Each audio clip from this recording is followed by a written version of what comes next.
vamos a continuar entonces con esto. Entonces, esto implica organizar a la institución, a la empresa, ¿no? En este caso, obviamente, pues va a haber un código de ética, que sería lo deseable.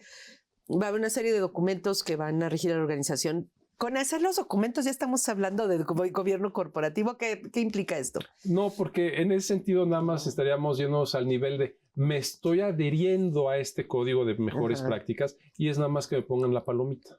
Entonces, regreso a que gobierno son mecanismos, estructuras y dispositivos. Entonces, el código te va a preguntar, oye, ¿y tienes un consejo de administración? No, pues puede ser que la empresa está operando y ni siquiera se ha constituido, que tenga su acta constitutiva, que esté registrada ante el SAT, ante el Seguro Social, o sea, que tenga todos sus registros para poder operar y que luego cuente con las estructuras, principalmente el Consejo de Administración. Y cuando hablamos del Consejo de Administración, pues la norma te va a decir, oye, ¿y tienes entre 5 y 13 consejeros o 15 o 17 consejeros? ¿Cuántos necesitas? Como bien nos mencionaba Humberto hace un momento, no es necesario tener un consejo, es una pyme. Y no vamos a tener... Puede ser un administrador único. Porque también es una ventaja que da la ley en México, que podemos tener o un consejo o un administrador único.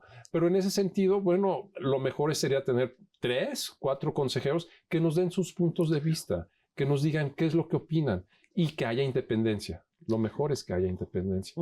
Y de ahí vamos a tener nuestro consejo de administración y los órganos intermedios o cuerpos de apoyo. Principalmente el comité de auditoría, el comité de finanzas. También hay un comité de sostenibilidad, pero puede ser que al momento que nace una empresa no es necesario que tenga un comité de sostenibilidad. Entonces estamos hablando del presidente del consejo de administración con todo el consejo o del administrador único.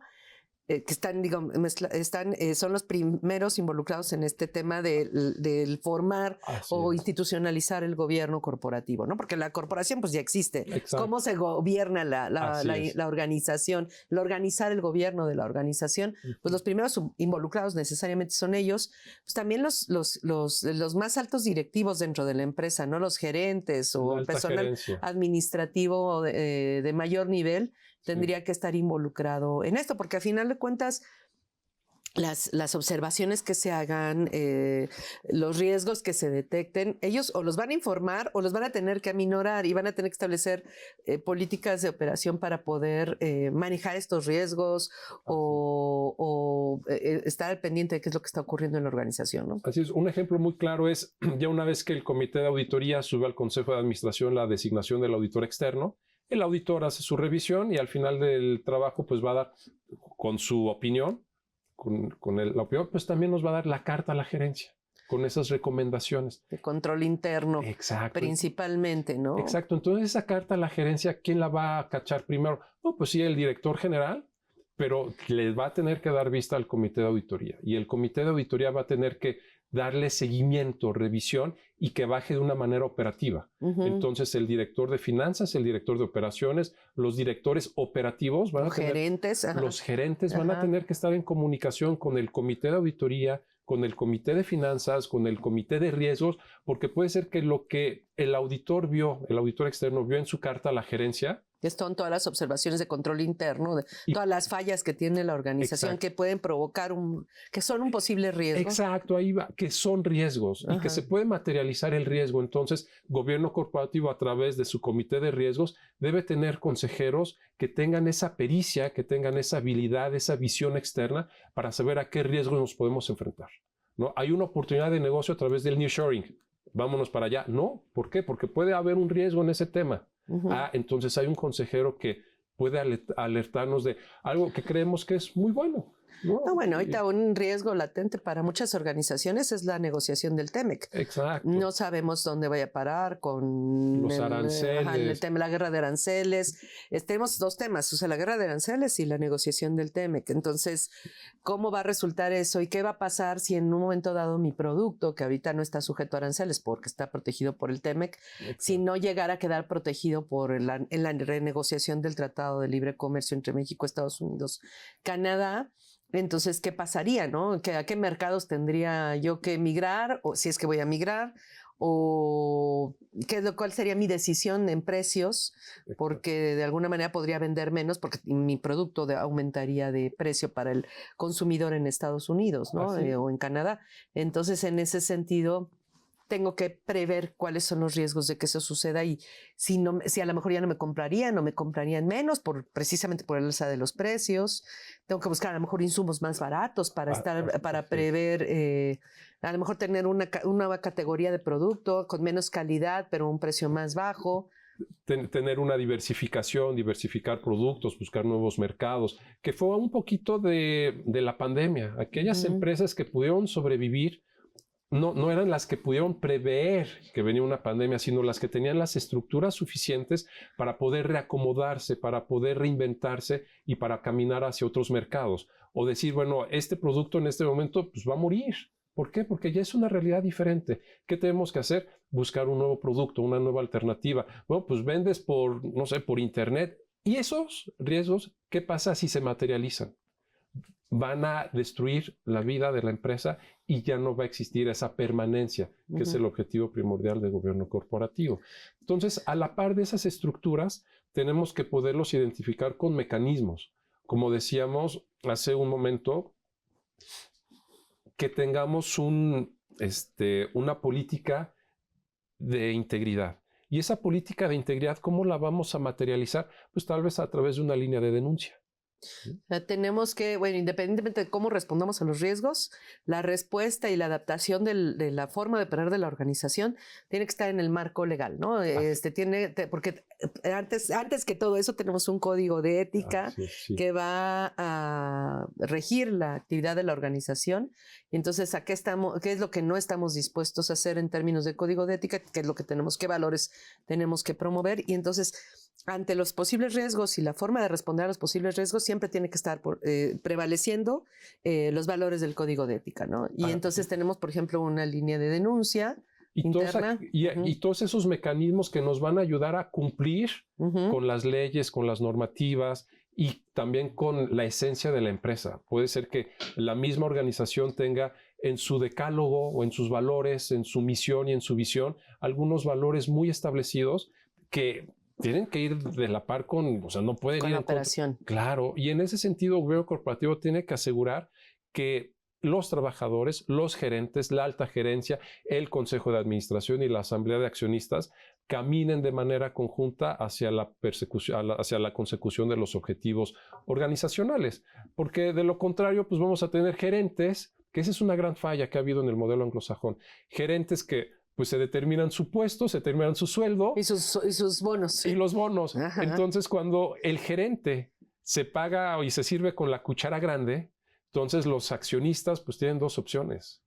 O lo sustituyes por ineficiente o porque estás sirviendo más o te haces miope. Así entonces, es. en gobierno corporativo hay una categoría de gobierno que es la miopía, el modelo miópico, porque los accionistas saben que el consejero o que el director general o el director de finanzas pues se sirve con la cuchara grande, tiene oficina en Paseo de la Reforma, hay jet privado, hay secretaria privada, particular, etc.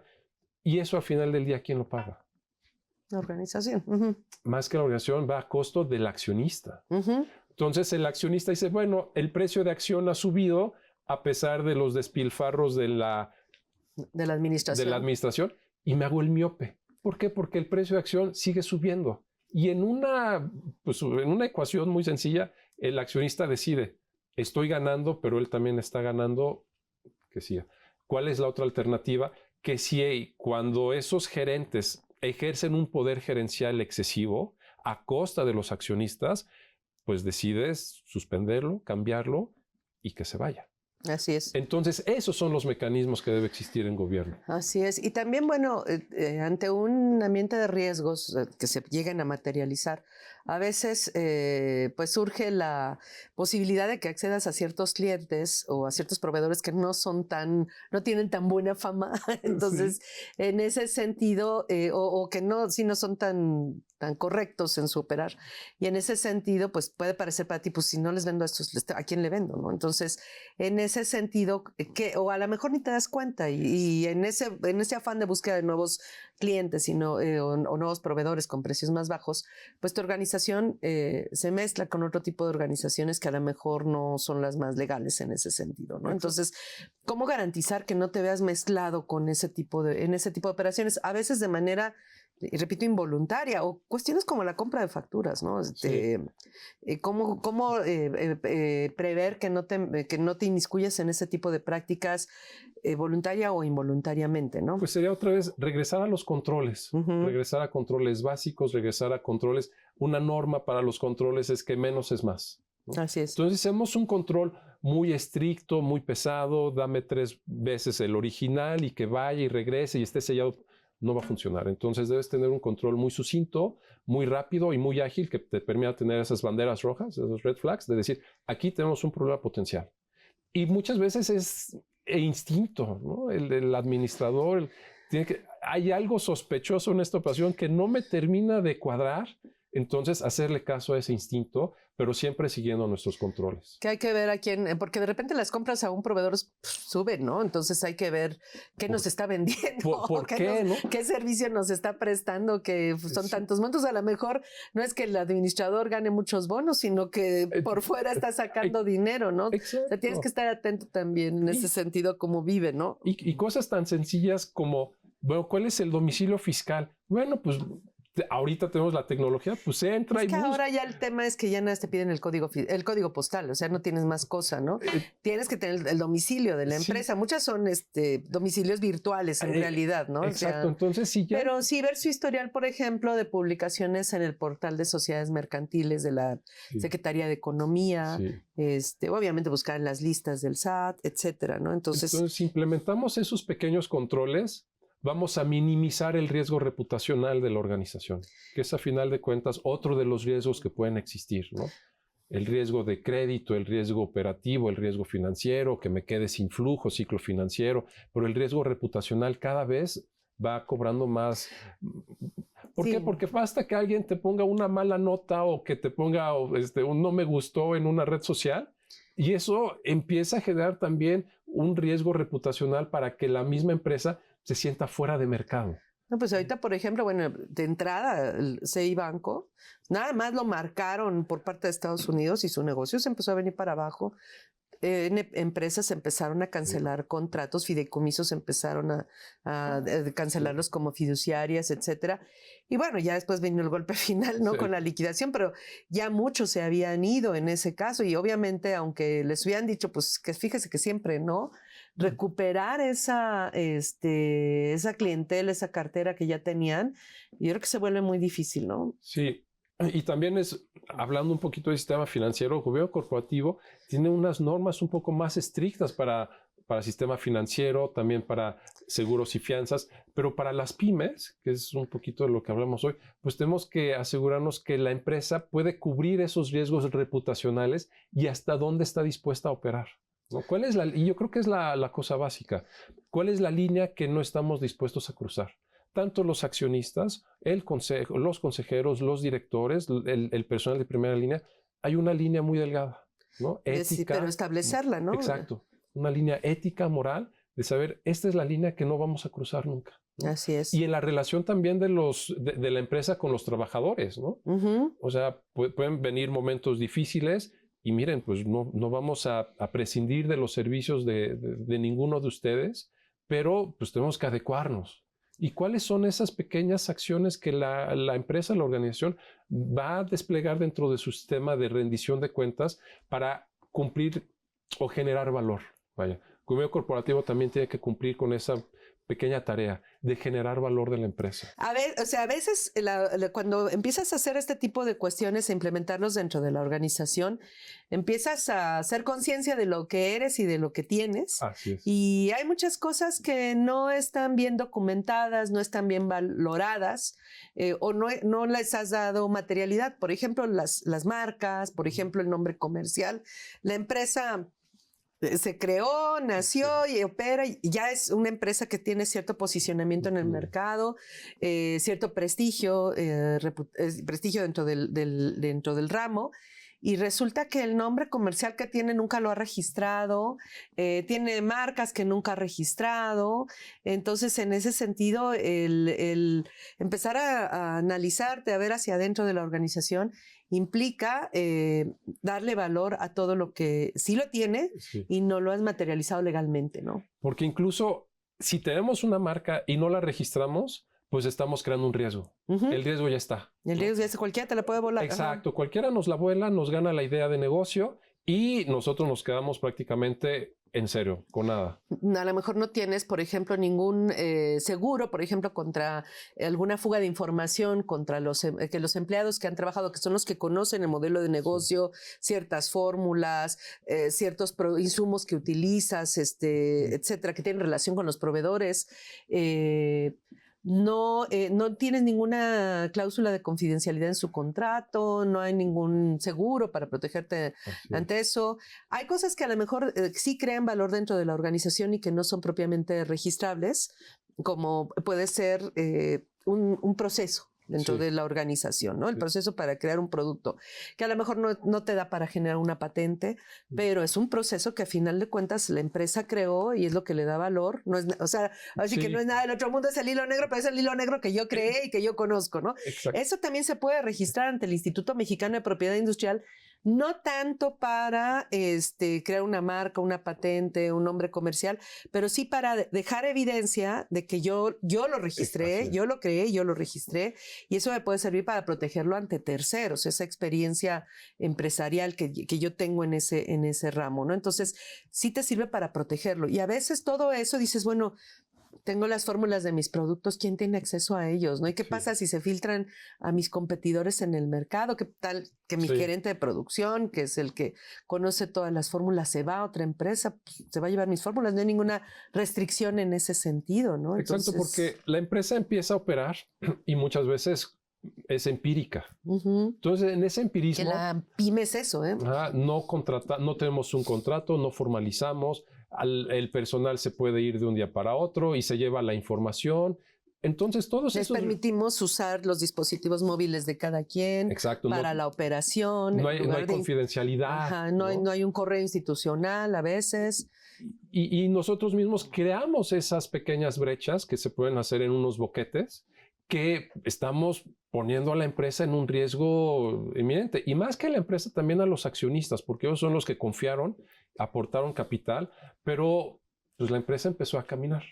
Y luego nunca nos dimos cuenta que ahí había un riesgo potencial y cuando lo queremos solucionar, pues ya es muy tarde, ¿no? Y por otro lado, también podríamos considerar que en esas estructuras, en las estructuras que tiene el gobierno corporativo en sus comités de remuneraciones, de prácticas societarias, etcétera, también poder identificar a los perfiles y saber cuáles son los mejores consejeros. Si vamos a hablar del comité de finanzas, bueno, ¿a quién le voy a preguntar que sea algún consejero, acercarme a alguien? O el mismo consejo de administración. Tal vez necesitamos 4 consejeros, 5, bueno, para hacerlo impar, ¿no? Porque luego se quedan atorados en las votaciones. Y decir, bueno, ¿y quiénes van a ser mis consejeros? ¿De dónde los voy a conseguir? Pues volteamos a ver al compadre, ¿no? Volteamos a ver el mismo contador. Oiga, contador, ¿usted no quiere ser el comisario? Pues no, o sea, el contador no puede ser comisario. Y el cliente tampoco puede ser comisario. Ni los hijos. A mí me tocó una empresa que el hijo está en los estatutos como comisario y dije, pero si tienen un asesor jurídico, ¿cómo no les advirtió que está prohibido por la ley, no? Exacto. Entonces nosotros mismos estamos generando esos riesgos. Así es. ¿No? Entonces tenemos que organizar primero cómo van a funcionar las asambleas, ¿no?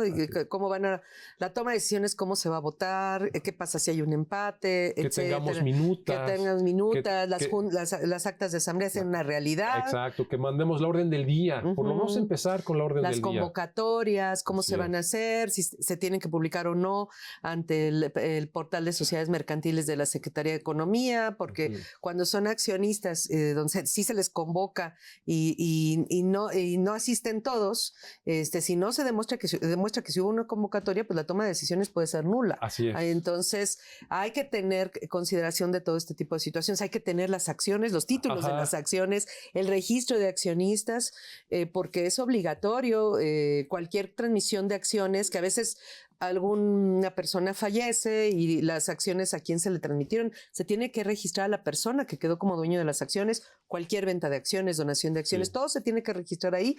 Si no se registra, no existió la transferencia de propiedad porque es un requisito de la Ley General de Sociedades Mercantiles que se registre la transmisión de acciones y se tiene que dar aviso al SAT, se tiene que dar aviso a la Secretaría de Economía para que esto surte efectos ante terceros, incluyendo el propio SAT, que es un tercero, el principal tercero, ¿no? Exacto, porque muchas veces no cumplimos con estas pequeñas cosas, pero estamos poniendo a la empresa y a los accionistas también en un riesgo. Puede ser que fallece el accionista y nadie nunca supo, no está en el libro de actas, no está en el registro de los accionistas y las acciones y queremos vender la empresa. Y siempre y no puedes porque no tienes dilucidado quién es el dueño de X porcentaje, ¿no? Y luego tienes que estar haciendo remiendos, ¿no? Yo creo que también estar conscientes de que todos tienen que tener un testamento, lo que ellos decidan, pero cada quien tiene que tener de preferencia un testamento para que efectivamente no metas a las acciones de la empresa en un juicio sucesorio en caso de que alguno fallezca. Y es por eso también importante cumplir u observar lo que dice el protocolo de empresas familiares del Consejo Coordinador Empresarial, que está en el Código de Mejores Prácticas, porque en esa etapa de la sucesión es empezar a pensar en que si los hijos, los nietos, los sobrinos quieren participar o no en la empresa. Y si ya sabemos que se va a acercar el momento de sucesión, darles las estructuras a todos los interesados en todas las partes que van a jugar de la familia, precisamente como lo dice la norma, para prevenir esos riesgos. Y si se da y se materializa ese riesgo, resolverlos pacíficamente. Así es, sí, porque no vas a afectar tu vida familiar por la vida del negocio tampoco, ¿no? O sea, tampoco se trata de eso. Y entonces, bueno, eso es, digamos, arriba. Tienes que establecer esa regla de operación y ellos tienen que razonar, tienen que pensar cuáles van a ser el contenido, por ejemplo, del código de ética, cuál es la línea que no están dispuestos a cruzar y qué valores son los que les piensan transmitir a toda la organización en todos los niveles, desde arriba hacia abajo. Y establecer esas políticas y formas de operación. Pero también tienen que garantizar el reconocimiento de valor de todos los intangibles que van creando dentro de la empresa, ¿no? Que es lo que estábamos señalando hace un momento, proteger esos intangibles que a veces como no los vemos, no los tocamos, no los protegemos, ¿no? O sea, no tenemos conciencia de ellos y no los protegemos. Entonces, tener conciencia de todo el intangible que vamos creando. En México, desafortunadamente, el registro de marcas, patentes de intangibles es muy bajo y hay mucho valor en ese sentido que simplemente no es reconocido y no está registrado.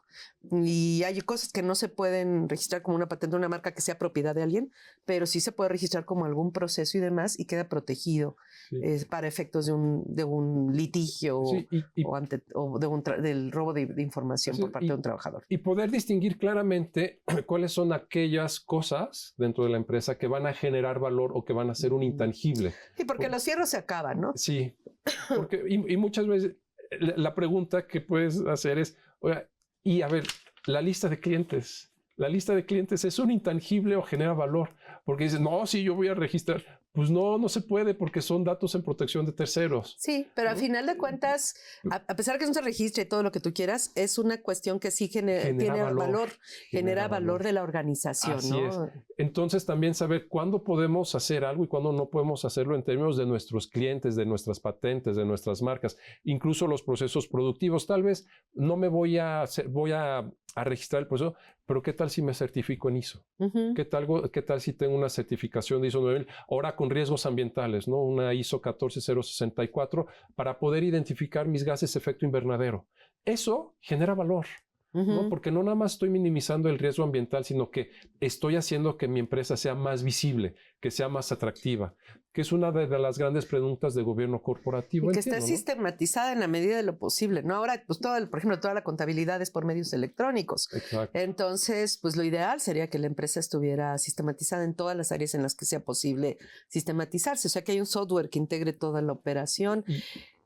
Hay muy pocos softwares en México relativos, por ejemplo, al costo de producción, al cálculo del costo de producción, pero pues de ser posible tenemos que adaptar algún tipo de software en ese sentido, ¿no? Porque el software por sí mismo, pues no es que nos va a solucionar todo, pero puede minimizar riesgos. ¿No? Entonces el chiste puedes identificarlos más fácilmente. Y capacitar al personal, o sea, que yo tenga... Y otra vez, gobierno corporativo es voltear a ver a todos los interesados, a todos los grupos de interés y preguntarnos qué le doy a los trabajadores y los trabajadores que me dan. ¿Qué le doy al medio ambiente y el medio ambiente que me da? ¿Qué le doy a la sociedad? ¿Y cómo es que la sociedad me va a retribuir con lealtad de marca, con compra continua? Pero eso solo pasa si ofrezco productos de calidad. Si ofrezco un producto que pues, en 2 días lo lavo y lo tiro, difícilmente vamos a poder contar con la lealtad de marca de nuestra clientela. Así es. Y todos esos procesos pues tienen que estar dentro de una visión del gobierno corporativo estructuralmente en, otra vez, ¿no? Dispositivos, mecanismos y estructuras que nos permitan generar valor y que la empresa permanezca a lo largo del tiempo. Y te va a ayudar en tus relaciones con terceros, con bancos, vas a ser más porque cualquier reporte que les pidas al banco pues va a ser más fácil de responder. Sí. Sobre todo ahora que los bancos constantemente están pidiendo información de la organización. Entonces es más fácil que seas candidato a obtener un crédito, o mantener una línea de crédito, mantener una cuenta bancaria a veces inclusive, porque a veces ya para abrir una cuenta bancaria cada vez es más complicado, ¿no? Una persona moral. Entonces, en ese sentido, pues tienes que, entre más organizado estés, vas a ser más atractivo para clientes, para proveedores, porque van a tener confianza en ti, ¿no? Vas a generar confianza. Eso es, y recordemos que todas las relaciones comerciales, transacciones empresariales se basan en la confianza, ¿no? Si no hay confianza, no vas a hacer negocios con ellos. Y gobierno corporativo puede promover esa confianza. Y las empresas grandes que cotizan en bolsa, yo creo que ya el distintivo no es saber si gobierno corporativo va a generar mayores utilidades, sino que pueda ser más bursátil. Y que si una empresa te genera mayor confianza, todas deben tener gobierno corporativo si están cotizando, pero las que tengan un gobierno corporativo que no nada más es de palomear la cajita, sino que verdaderamente existan las estructuras, que dé a conocer cuáles son los niveles de remuneración del director general, de los consejeros, de los principales gerentes, en ese momento generas más confianza porque recordemos, el reporte Cadbury nos habla de 3 principios, ¿no? Uno de ellos es la apertura, ¿no? La rendición de cuentas. Si somos abiertos, es dar la información, pero no la que me comprometa. Es decir, no va a dar la fórmula de la Coca-Cola, pero sí ser transparente. Y eso genera confianza en el término de apertura, integridad y rendición de cuentas, que son los principios básicos de Cadbury. Y ahí en ese caso, pues también implica qué firma de auditoría escoges, ¿no? Que también tenga confianza. ¿A quiénes escogiste para vigilarte en ese caso, no? Pero bueno, se nos acabó el tiempo. Es como siempre, es lo único que no podemos controlar. Pues muchas gracias, Norman. Al contrario, muchas gracias. Muchísimas gracias. Gracias por la invitación, por el tiempo. Infinitamente agradecido. No, al contrario, gracias a ti. Y pues les agradecemos a ustedes por estar aquí con nosotros. Tenemos una cita la próxima semana. Vamos a continuar con estos temas y vamos a hablar del cumplimiento normativo, lo que comúnmente se conoce como compliance, precisamente dirigido a las pequeñas y medianas empresas. Tenemos una cita aquí. Gracias.